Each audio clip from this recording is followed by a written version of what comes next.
Hey everyone, this is Mike from Measurement 50 TV talking about the Canelo versus Smith fight. I've got a little bit of a flu, but I thought, look, I have to talk about this fight. I missed the Anthony Joshua talking about it, and I can't miss Canelo Alvarez as well, do you know what I mean? So let's talk about the situation. I'm going to keep it nice and quick. First up, let's talk about Canelo Alvarez. Canelo Alvarez, he performed very, very well in this fight. His head movement was great. He was walking down Callum Smith. He was counter-punching great. His defense was very, very good. We already know that Canelo Alvarez defense is good from when he fought Daniel Jacobs. But in this fight, his defense was very, very good. He was throwing all different variety of punches, from the uppercut, overhand right, power body shots. He was throwing all different combinations. And also as well, you know, so and he wasn't just throwing it to the body, he was punching his arms as well. Good tactic, you know, because obviously that hurted Callum and he wasn't able to use his jab effectively going on to the later rounds.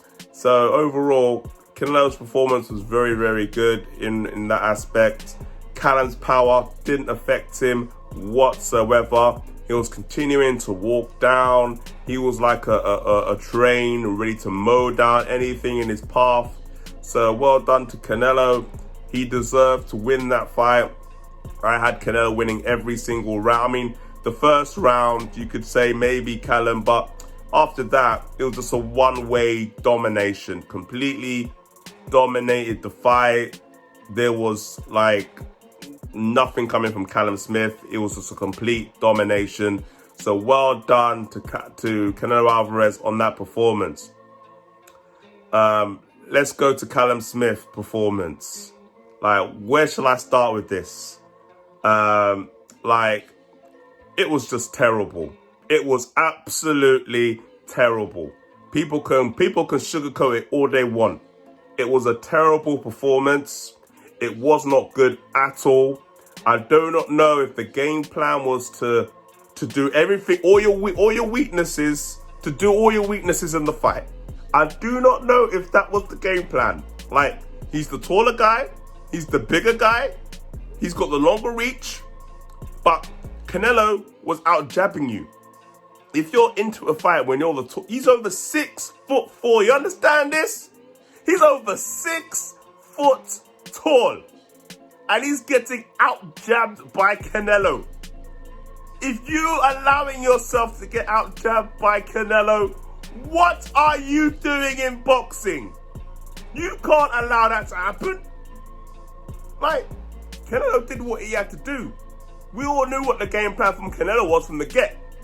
But Callum Smith, what the hell was you doing out there? Like, if this is what's pissing me off. If you ain't ready, if you're coming in 4 weeks notice, if you're not ready to fight, don't waste our time. Do not waste the fans' time. Like, but this is what Billy Joe Saunders has been saying all along.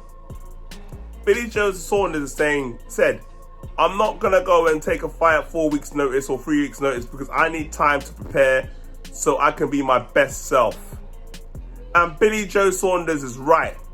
Because when you're coming into a fight like this against Canelo Alvarez, who is the pound for pound best fighter in the world, you can argue that he hasn't fought all the top fighters. But when you're looking at resume, who he's fought, there is nobody in boxing right now that has a better resume, pound for pound, than Canelo Alvarez.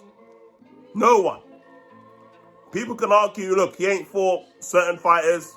He ain't fought Billy Joe yet. He ain't fought Demetrius Andrade yet. He ain't fought certain Charlos yet. There's certain fighters he ain't fought yet. Fair dues. But resume, man to man, compared to other fighters on the resume, actively fighting right now, okay, maybe Manny Pacquiao, but he's old. He's out there. He's out now. Like, Errol Spencer's getting there because he's fighting some decent fighters, yeah? But Canelo Alvarez has got a much better resume than anybody pound for pound right now. But Callum Smith, back to Callum Smith. He done a great misjustice. Well, Callum Smith did a great disservice to himself tonight. This was not a good performance at all. After the fight, he said he blamed the weight. Maybe he should move up and this and this and this. Nah. Daniel Jacobs had the same excuse. He was like, he had a weight drain dehydration clause in the contract. And even he had a better performance than what Callum had. It's just not good enough. The performance was just not good enough. Yes, Canelo, should win that fight. But at least I can't even talk properly. I'm so frustrated with Callum Smith's performance. It's like, jab for God's sake. Throw more punches. Use your other arm if you can't use one arm.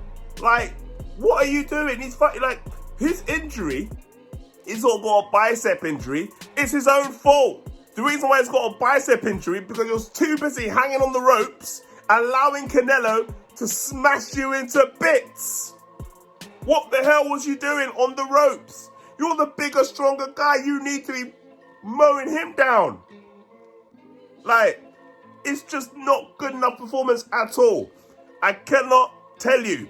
This is the most disappointing performance I have seen from a for a long time. Andy Ruiz is number one. Andy Ruiz is number one. Yeah? Andy Ruiz can be touched. Andy Ruiz on an island on his own when it comes to disappointing performance. In the second fight I'm talking about. The second fight. But this is the single worst performance I have seen from a champion. From a world champion. Ring Magazine champion. Got absolutely dominated by a smaller guy like Canelo. Now, don't get me wrong. Canelo's a good fighter. He's a world-class fighter. He's a world-class defensive fighter. But one thing I don't like is, I'm not taking away from Canelo, is that, you as a taller, bigger guy, at least attempt to use your strengths. At least attempt it. If you attempted to use your strengths and it didn't work, fair enough. You could say, do you know what? I tried and it didn't work. But if you're not trying to do any of your strengths, every weak thing that part of you was doing, like it was a tactic. No, let's not jab. No, let's stand on the ring ropes. Let's lay on the ring ropes or fight. Let's fight on the back foot. Or, everything that you should not be doing, you was doing. If that was the game plan, you need to be thinking about your coach. Yeah, Gallagher, coach of the year, in 2015. I don't know about that anymore. If that was the game plan, I don't know. Somebody, IFL TV, Seconds Out, Ellie Setback, whatever, all those people need to talk to Canelos and say, what was the game plan? Because I don't know what Hill's game plan was. But anyways, that's my reaction. This is raw, uncut. That's my opinion on it. Where does Callum go from here? Forget Callum. Where does Canelo go from here? Canelo, Caleb Plant is a good option. Billy Joe Saunders, Demetrius Andrade. I think, personally, if Canelo wants to unify, I would go straight after Billy Joe Saunders next. It's an easy fight to make. He's got a good relationship with Eddie Hearn that I've seen. The Zone, a good partnership going on there. That's a fight it's easy to make. Cinco de Mayo, another unification fight. Keep the money, fights rolling in. And then if he wins that, one fight to go, Caleb Plant. I can't see that being a problem. So that's my opinion. Forget the Triple G fight. The way he's performing, he will beat Triple G, no problem.